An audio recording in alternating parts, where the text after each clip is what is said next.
Hi ළමයි. ඔන්න අද අපි ඔයාලව එක්කගෙන යන්නේ මේ දවස්වල ගොඩක් අය යන්න හොයන තැනකට. දැන් ඔයාලට මේ වීඩියෝ බලද්දි නම් පේනවා ඇති ඒ තැන කොහෙද කියලා. ඉතින් මේ වීඩියෝ එක ඉවර වෙනකම්ම බලාගෙන ඉන්න ඔයාලට මේ පන්සල ගැන පුංචි පණිවිඩයකුත් දෙන්න තියෙනවා. එහෙනම් ඉතින් වීඩියෝ එකට යන්න කලින් අපිව subscribe කරලා නැත්නම් subscribe කරගෙනම යමු ළමයි. ඔන්න ඉතින් එහෙනම් අදත් පාන්දරම කළුවරේම අපේ ගමන පටන් ගත්තා. මේක පැය 4ක විතර ගමන. අපි පාන්දර යන ගමන් ඉතින් තේ එකක් එහෙම බොන්න නැවතුණා. ඉතින් මේ යද්දි පේන ලස්සන ලොකේෂන් වල වීඩියෝ ගන්නත් අපි අමතක කරේ නැහැ.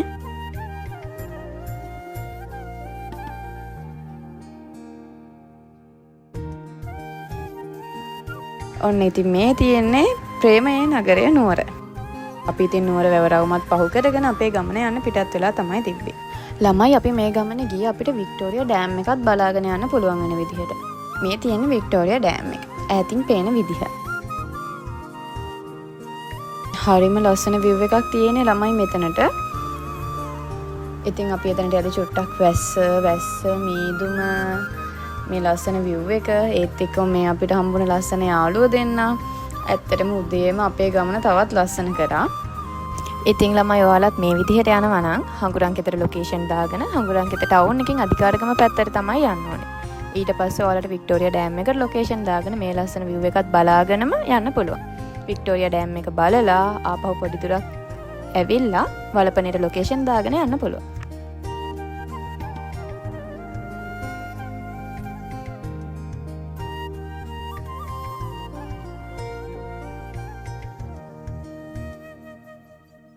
ඔයාලා වලපනේ ටවුන් එකට ගිහින් ඊට පස්සේ මල්ලි අප්පුව කියන තැනට ලොකේෂන් දාගෙන එතන පාරෙන් උඩට හැරිලා ගියා නම් හරි.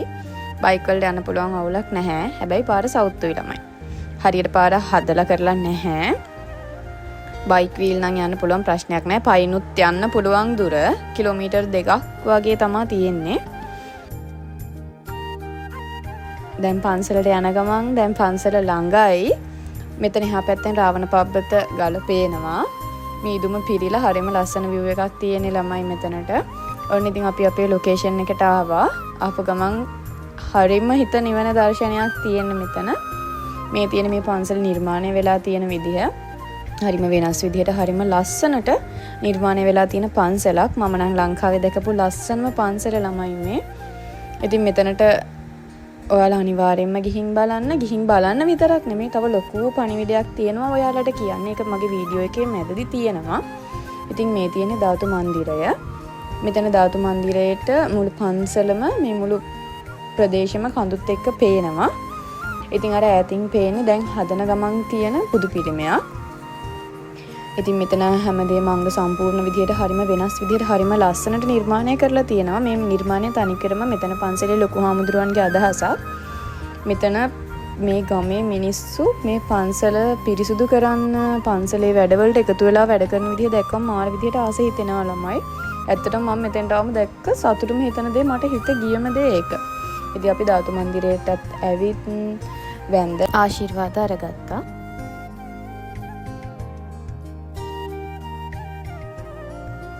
ඉතින් මෙතනට අපි යද්දි වැස්ස නිසා සවුත් වුණ බිම මෙතන කට්ටිය පිරිසුදු කරනවා නේ. ඉතින් අපිටත් එයාලට උදව් කරන්න අවස්ථාවක් හම්බුණා.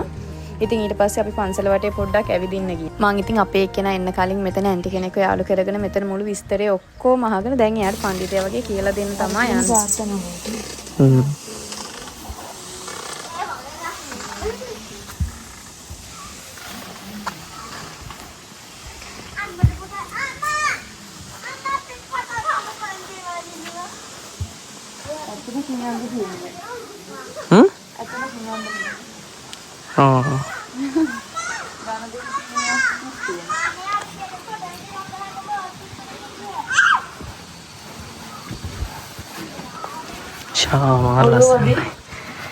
ලස්සනයිනේ.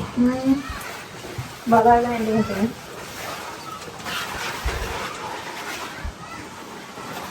තනියලා රවන්නේ ගඳ දෙවි පිළිමයක හදලා තියෙනවා කියලා.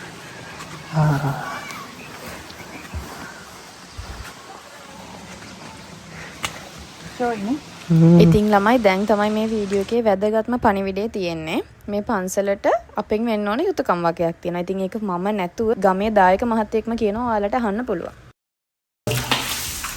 මේ ළමයි අපි රැඳී ඉන්නේ ඓතිහාසික යුගයකට උනගම් කියනවා වූ අපේ මැකියන ඉතිහාසයක් තියෙන සෙක්ෂන් කියනවා නම් රාවණ මහරජතුමාගේ පරම්පරාවේ ඉඳලා එන ඉතිහාසයක් තියෙන ඓතිහාසික යුගයකට පවතින දර්පණහල දීපදර්ශන රාවණ පබ්බත විහාරස්ථානයේ තමයි මේ මොහොතේ අපි ඉන්නේ. තෝරන විහාරස්ථානයේ පිළිබඳව සිහිපත් කරනවා නම් මේ අවුරුදු 60-70කට කලින් වගේ තමයි මේ පන්සලක් හැටියට මේක අපේ පින්වත් මහත්මයා කිසිම පූජා කරලා තියෙන්නේ. නමුත් ඉතින් මේවා නඩත්තු කරගන්න පාලනය කරගන්න ක්‍රමවේදයක් නොතිබුණ නිසාම පුංචි ආවාසයක් තුළ දිගටම පවත්වාගෙන ආව මේ පන්සල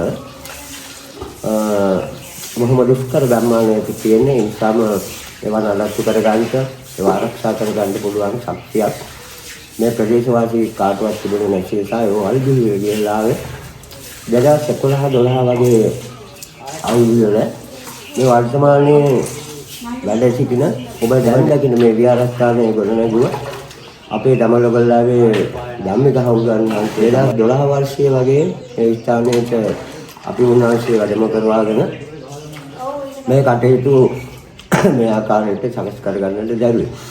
ඉතින් අපේ වර්තමාන අපේ දමලගල්ලාවේ ධම්මික හවුලන් වහන්සේගේ දෙවිච්ච මහත් ඕනෑකම උන්වහන්සේගේ තියෙන හැකියාව සම්බුද්ධ ශාසනයේ තියෙන උනන්දුව දක්ෂතාවය ලැබිකම නිසාම අපේ දායක පිරිස් කීප පොලක් තමයි ඉන්නේ.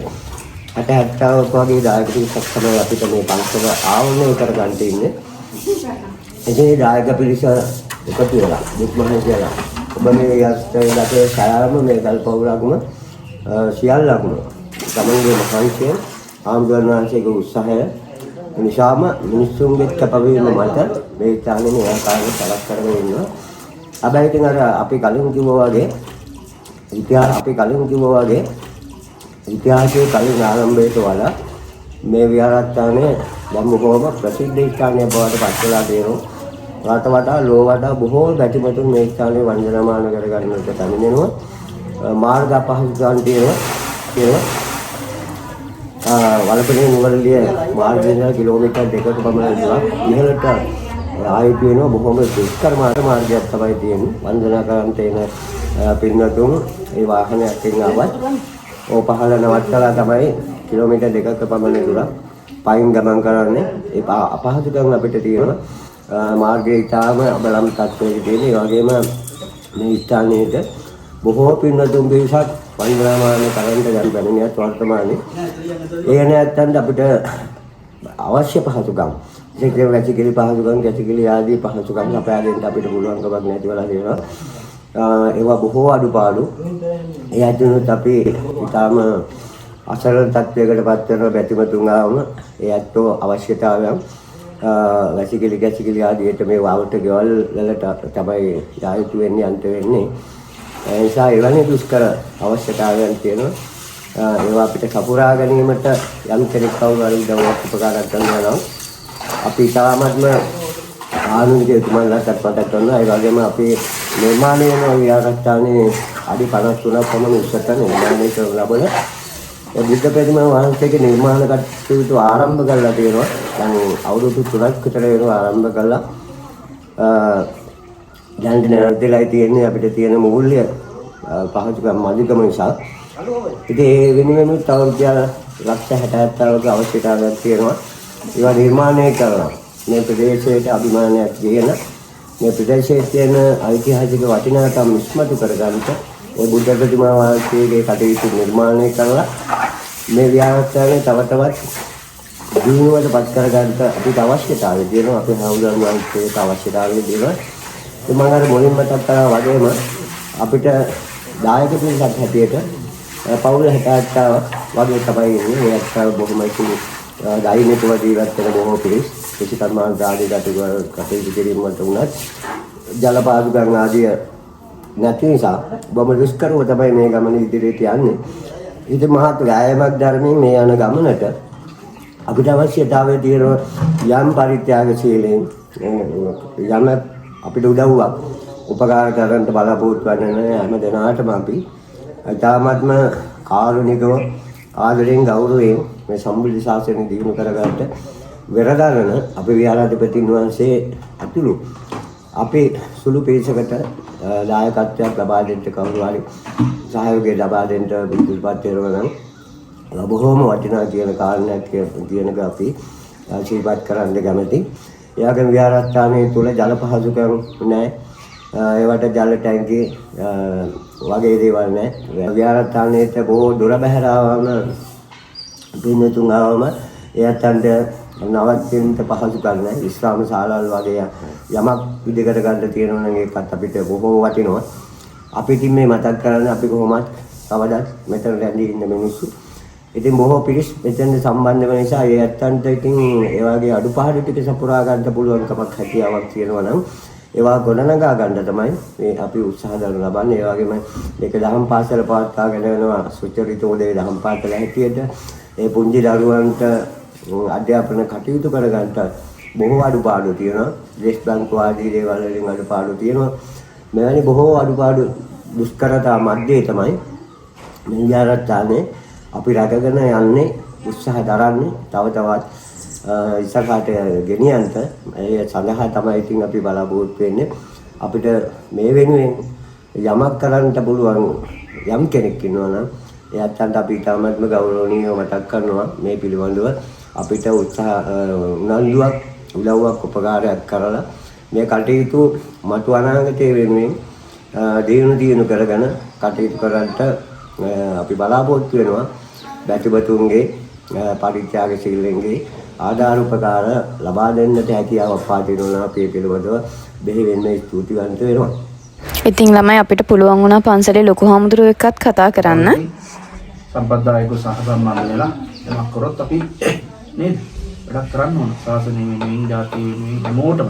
එතන වර්ග ભેදයක් නැහැ. සිංහල අය, තමිල් අය, මුස්ලිම් අය හැමෝම යනවා උදව් කරනවා. මේ පරිසරය එහෙමයි. ඉතින් අපි සමගින් ඒ වැඩ ටිකක් කොහොම කරගෙන යනවා. ඉතින් මේ කාගේවත් විරෝධතා නැහැ. හැමෝම ඇවිල්ලා සහයෝගයේ දායකත්වය ලබා දෙනවා. ඉතින් එහෙම තැනක්ම නිර්මාණය කරන්නේ. අර ශක්තිය තමයි මේ නොපෙනෙන ඊ බලය තමයි මෙතන තියෙන්නේ. ඒ නිසා සැඟවුණු ගම්මාන එවුනාට গুপ্ত තැන් ඒ වගේ යමක් අපි හොඳ අදහසින් කරනකොට ඉතින් ඒවට ආශිර්වාද කොහෙන් හරි ලැබෙනවනේ. ඔව් ඒක තමයි මේ තියෙන්නේ. ඉතින් කොහොම හරි තව රුද්දක් දෙකක් යද්දී රටටම වැඩදායි ආයතනයක් බවට පත් වෙයි. ඒක තමයි අපි අරන් නිදහසේ ඇවිල්ලා මහා කොන්ක්‍රීට් නැතිව නිදහසේ ගහක් යට හරියට මෙහෙ ලස්සනට මල් හැදිනවනේ. දැන් මේ මල් ඔක්කොම විනාශ වෙලා තියෙන්නේ මේ සංවර්ධන වැඩත් එක්ක. නැත්නම් ලස්සන උද්‍යානයක් තියෙන සම්පූර්ණ මල් හරියට විදේශිකයෝ ආවා. මේ දවස්වල මල් ඔක්කොම අයින් කරලා තියෙන්නේ හදන්න. ඉතින් ළමයි මම මේ මෙතන දාලා තියෙන නම්බර් එක හරහා ඔයාලට ලොකු හමුදුරන්ව කන්ටැක්ට් කරගන්න පුළුවන්. ඔයාලට කරන්න පුළුවන් උපකාරයක් තියෙනවා නම් අනිවාර්යයෙන්ම කරන්න කියලා මම ඉල්ලනවා. අපි ඊට පස්සේ ළමයි යන්න හිතාගෙන හිටියේ කුරුඳුවැල්ල බලන්න. හැබැයි කුරුඳුවැල්ලට යන්න විදිහක් නැහැ. නායකගේ හින්දා ඒ පාරවල් ඔක්කොම කැඩිලා. ඒ උනාට අපි තව දියැලක් තියෙනවා කියලා කටියකින් අහගත්ත හින්දා එතනට යන්න තමයි හැදුවේ. ඒ උනාට මේ යන්න තියෙන පාර ගොඩක් දුරයි. ඒ හින්දා අපි මගට ගිහින් හැරිලා ආවා. අපි දැන් ගිහලා සති දෙකක් විතර ළමයි එදා එතන හිටපු අය කිව්වේ සතියකින් කුරුඳුවැල්ලට යන පාර හදනවා කියලා. ඉතින් ඔයාලා වලපනේ පන්සලට ගියොත් අනිවාර්යයෙන්ම කුරුඳුවැල්ලට යන්න අමතක කරන්න එපා. අපිට නම් යන්න බැරි වුණා. හැබැයි ඉතින් ඔයාලා ගිහලා ඒ සුන්දරත්වය බලන්න කියලා කියනවා. මෙතන මේ යන පාර ටිකක් කූඩැල්ලොත් ඉන්නවා. ඉතින් ওই විදිහට තමයි ළමයි අපේ ගමන ගෙවුනේ. ඉතින් අපි ලස්සන මතක ගොඩ එකතු කරගත්තා. ඉතින් කලුවරේම ගිහිල්ලා කලුවරේම ගමන ඉවර කරා. මේ වීඩියෝ එක ඉතින් ඔයාලට ප්‍රයෝජනවත් වෙන්නේ නැති කියලා හිතනවා ළමයි. මේ වීඩියෝ එකේ තිබ්බ පණිවිඩේ අමතක කරන්න එපා. අනිවාර්යයෙන්ම පුළුවන් කෙනෙක් ඉන්නවා නම් උදව් කරන්න. මාර වටිනවා ළමයි ඒක. ඒ වගේම ඔයාලත් අනිවාර්යයෙන්ම මෙතන පන්සලට ගිහිල්ලා බලන්න. එහෙනම් ඉතින් අපි ගිහිල්ලා එන්නම්. ආයෙත් මේ වගේ වීඩියෝ එකකින් හම්බෙමු. පරිස්සමෙන් ඉන්න ළමයි. Thanks for watching. Bye bye.